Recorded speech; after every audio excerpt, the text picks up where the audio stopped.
Assalamualaikum warahmatullahi wabarakatuh. Salam sehat dan salam santun buat penonton video ini dimanapun berada. Semoga buat para penonton setia channel ini selalu diberikan rezeki yang berlimpah gandakan. Kali ini kita akan membahas tentang sebuah yang berbau mistis di suatu kepulauan Indonesia, tepatnya di daerah Kalimantan. Pulau Kalimantan dikenal sebagai pulau yang menawarkan hasil tambang melimpah juga menawarkan panorama alam yang eksotis. Selain itu, Kalimantan juga dikenal akan suku Dayak dan sejumlah unsur magis dalam kebudayaan mereka.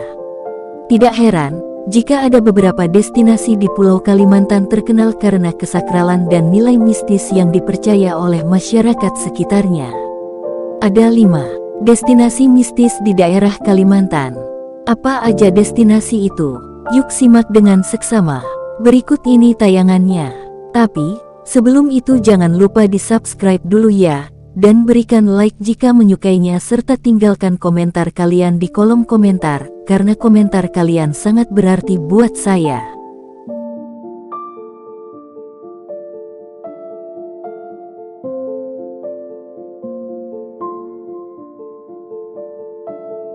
Satu. Cerita mistis Saranjana, kota gaib di Kota Baru, Kalimantan Selatan. Banyak yang percaya bahwa kota Saranjana ada di Pulau Halimun atau dikenal juga dengan Pulau Laut, ibu kota Kabupaten Kota Baru. Berdasarkan kisah yang beredar, kota Saranjana merupakan kota yang sangat maju. Di Saranjana ada gedung-gedung tinggi, buah-buahan yang subur, dan besar layaknya di dunia dongeng. Konon, kota Saranjana dihuni makhluk astral atau tak kasat mata, berupa jin muslim. Namun ada pula yang mengatakan, kota Saranjana dihuni makhluk gaib seperti manusia. Sistem pemerintahannya kerajaan, mayoritas penduduknya beragama Islam. Tidak hanya itu, penduduk Saranjana juga memiliki wajah yang cantik dan tampan luar biasa. Kabar yang beredar dari mereka yang pernah masuk ke kota itu, kotanya sangat maju dengan jalan raya yang lebar. Gedung perumahan yang megah dengan pagar rumah tinggi. Walaupun terdengar menarik, konon siapapun yang mencoba untuk masuk ke kota itu maka mereka tidak akan bisa kembali lagi. Pasalnya jika seseorang mengunjungi tempat tersebut, maka perasaannya tidak ingin pulang karena takjub dengan keindahan Saranjana. Kota Saranjana terbilang gaib dan masyarakat percaya ada sesuatu yang sangat misterius di wilayah tersebut. Meski pemerintah Kalimantan Selatan mengatakan bahwa Saranjana tidak ada di provinsi tersebut. Ada pula cerita masyarakat yang menyatakan bahwa tidak sedikit kejadian aneh terjadi di Saranjana. Seperti pada 1980-an pemerintah setempat dikejutkan dengan kedatangan sejumlah alat berat yang dipesan dari Jakarta. Semua alat berat dengan nilai yang sangat mahal itu dipesan oleh seseorang dengan alamat Kampung Saranjana dan telah dibayar lunas. Padahal, secara administratif Kampung Saranjana tidak tertulis di Kabupaten Kota Baru. Namun yang aneh, pada 1845 kampung ini sempat muncul di dalam peta buatan Solomon Muller. Dalam peta itu ada wilayah bernama Tanjung Huk Saranjana. Beberapa artis ibu kota juga pernah mengalami hal aneh saat tampil di Kota Baru, Kalimantan Selatan. Di antaranya adalah Ari Lasso membagikan pengalamannya pada konten YouTube Raditya Dika. Ari Lasso dan bandnya mengaku saat manggung di tempat tersebut dirinya melihat banyak tingkah aneh dari penonton. Saat menyadari hal itu, panitia menyarankan Ari untuk tidak mempedulikan apa yang penonton lakukan. Kabarnya konser tersebut dihadiri oleh ribuan penonton. Namun saat konser selesai, Ari Lasso hanya melihat sedikit penonton. Ari Lasso bahkan diminta bersama krunya tidak mandi, lantaran merupakan kepercayaan warga setempat. Naasnya terdapat kru kepala produk yang mandi, hingga akhirnya alami patah di bagian tangan. Pengalaman serupa pernah dialami oleh Ada Band dan Tantri Kotak saat manggung di lokasi yang sama. Berikut tanggapan komentar masyarakat tentang Kota Baru, Saranjana.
Wow, cukup misteri dan lumayan menakutkan juga ya di wilayah ini.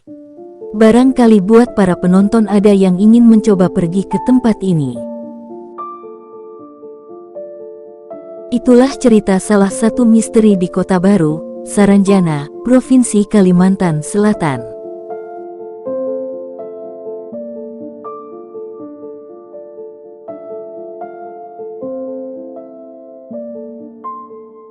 Dua. Alam Roh, markas pejuang kemerdekaan Kalsel di masa lalu. Namanya terdengar mistis dan menyeramkan, yaitu Alam Roh. Walau begitu, tempat ini adalah markas pejuang kemerdekaan rakyat Kalimantan Selatan di masa lalu. Lokasinya memang terpencil, sangat jauh dari keramaian kota. Tepatnya ada di Desa Pakualam RT 2, Kecamatan Sungai Tabuk, Kabupaten Banjar. Memasuki desa ini, tampak penduduknya hanya sedikit. Lokasi Alam Roh terletak sekitar beberapa ratus meter di luar perkampungan warga. Di sana, ada Monumen ALRI Divisi 4 Pertahanan Kalimantan dan sebuah rumah adat Banjar Bubungan Tinggi yang difungsikan sebagai pos penjaga dan museum mini tentang sejarah perjuangan para pahlawan itu. Areanya kecil, pun dengan monumennya. Di bagian tengah, ada prasasti kecil yang di atasnya ditancapi tiang bendera dengan sehelai bendera merah putih yang sudah tampak usang warnanya berkibar-kibar di sana. Prasasti itu menerangkan tentang peresmian tempat ini oleh pemerintah Provinsi Kalimantan Selatan pada tanggal 16 Mei tahun 1983. Di bagian kirinya, ada monumen itu yang menerangkan pernyataan warga Kalimantan Selatan untuk bergabung dengan Negara Kesatuan Republik Indonesia pada tanggal 17 Mei tahun 1949. Di dinding monumen, ada relief yang mengisahkan perjuangan para pahlawan rakyat Kalimantan Selatan tersebut. Sementara di samping monumen ini ada kuburan sang pemilik tanah ini, seorang warga desa tersebut yang mewakafkan tanahnya kepada para pejuang untuk digunakan sebagai markas. Sementara di bagian lainnya ada rumah adat Banjar Bubungan Tinggi sebagai pos penjaga monumen ini. Di dalamnya, ada beberapa benda bersejarah milik para pejuang tersebut. Misalnya, ada 2 keris yang diikat kain kuning, sepucuk pistol berbahan kayu ulin bermoncong besi buatan tangan para pahlawan tersebut dan serangkaian selongsong peluru milik penjajah Belanda. Di bagian lain ruangan ini, ada senapan angin dari kayu, baju tentara dan kaos dalam berajah mantra-mantra bertulisan Arab atau dalam bahasa Banjar disebut baju barajah. Ada juga tombak dari bambu berpucuk besi runcing yang tampak sudah berkarat. Di beberapa bagian dari dinding ruangan ini, tertera nama para pejuang tersebut serta berbagai keterangan tentang sejarah perjuangan mereka. Ada juga foto-foto bahari para pejuang itu. Menurut penjaga monumen ini, Abdul Hamid, tempat ini dulu merupakan markas para pejuang Kalimantan Selatan untuk berlatih perang dan menyusun strategi melawan penjajahan Belanda. Mereka berkumpul di tempat ini siang dan malam. Mereka tidak semuanya warga desa ini, ungkapnya yang almarhum ayahnya merupakan salah satu dari para pejuang itu. Pemimpin pergerakan mereka adalah Brigadir Jenderal H. Hasan Basri. Dia merupakan tokoh bersejarah yang sangat berpengaruh di Kalimantan Selatan dan dinobatkan sebagai pahlawan kemerdekaan oleh Presiden RI pada tanggal 3 November tahun 2001. Namanya juga diabadikan sebagai nama salah satu jalan raya di Banjarmasin. Tempat ini dinamai Alam Roh ternyata ada sejarahnya. Dulu, tempat ini karena digunakan sebagai markas para pejuang sehingga sangat dikhawatirkan tak aman dari penjajah Belanda. Para pejuang itu tak bisa dengan bebas rapat menyusun strategi perang di daerah yang ramai dihuni penduduk karena selalu diawasi Belanda. Belum lagi, ada saja dari warga pribumi yang berkhianat membocorkan rencana perlawanan mereka ke Belanda. Akhirnya, mereka mencari tempat terpencil yang aman dari mata-mata Belanda, yaitu Alam Roh di Desa Pakualam ini. Tempat ini sejak dulu hingga sekarang sangat sepi. Di sekitarnya masih ditumbuhi hutan dan semak belukar. Jarang ada warga yang melewati tempat ini.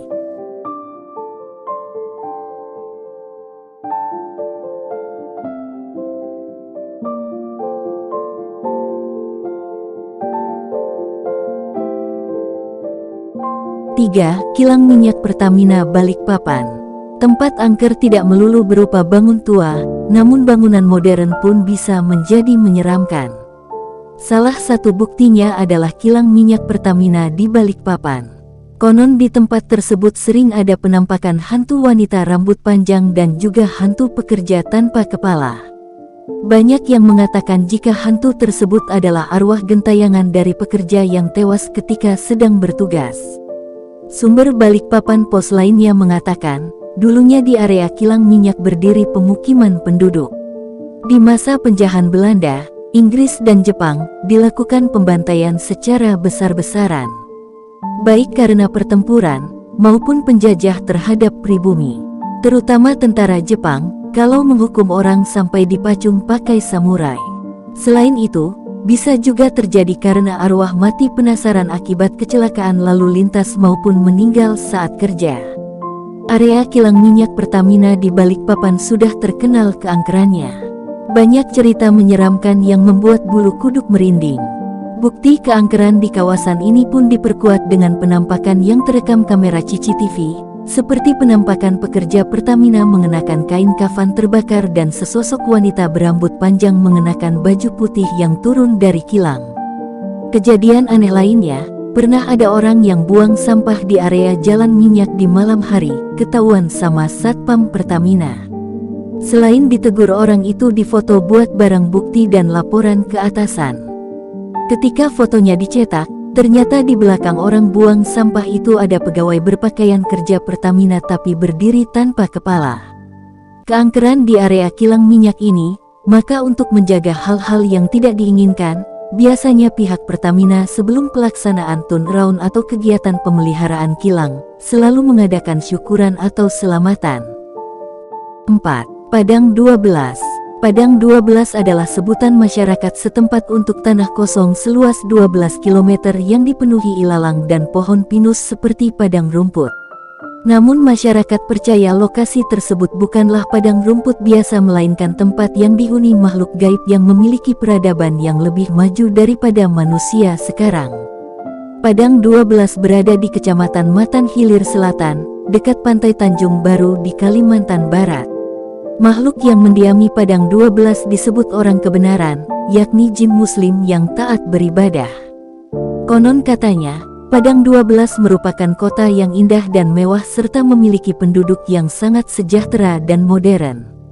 Tentunya hal itu hanya bisa disaksikan oleh mereka yang kasyaf atau mampu melihat dengan mata batin. Namun, menurut warga lokal, Padang 12 hanya bisa dilihat oleh orang-orang yang berhati bersih dan suci, jauh dari kesombongan dan ketamakan. Ada pula yang berpendapat sebaliknya, jika seseorang melewati Padang 12 dengan sikap takabur atau sombong terhadap daerah tersebut atau berbuat jahat di daerah tersebut, maka kemungkinan besar akan melihat pemandangan aneh namun menyeramkan, bahkan diganggu. 5. Sungai Belayan. Sungai Belayan juga dianggap angker di Kalimantan Timur. Katanya sungai ini menjadi tempat berkumpulnya hantu kuyang. Kuyang sebenarnya bisa ditemukan di sebagian besar wilayah di Indonesia, mulai dari Bali, Sumatera Barat, dan Kalimantan. Namun, banyak diketahui masyarakat bahwa keberadaan kuyang banyak ditemukan di Kaltim. Biasanya mereka terlihat di pinggiran Sungai Belayan dan Kutai Kartanegara serta beberapa wilayah lainnya. Dan tidak hanya itu, dulunya sebelum masuk di era modern zaman sekarang, kerap masyarakat di sekitar melihat berbagai penampakan makhluk halus seperti hantu air, ular lembu, hantu panjang, dan pokbera. Hingga sampai sekarang pun masyarakat di sekitar terkadang masih menemui penampakan-penampakan tersebut. Itulah 5 destinasi di Kalimantan yang dianggap angker dan cerita di baliknya. Kesimpulannya adalah, di tiap-tiap daerah pasti memiliki cerita-cerita angker tersendiri. Oleh karena itu, berjagalah sikap dalam menempati suatu daerah, karena setiap tempat yang kita pijak, pasti akan ada cerita sejarah dan mistisnya. Ingat seperti pepatah mengatakan, di mana bumi dipijak, di situ kita junjung. Itulah pesan dari saya. Semoga selalu bermanfaat buat para penonton dimanapun berada. Ingat, Subscribe-nya jangan lupa ya, karena setelah ini akan ada info-info menarik yang akan kita buat. Terima kasih Dian Sanak Seberataan.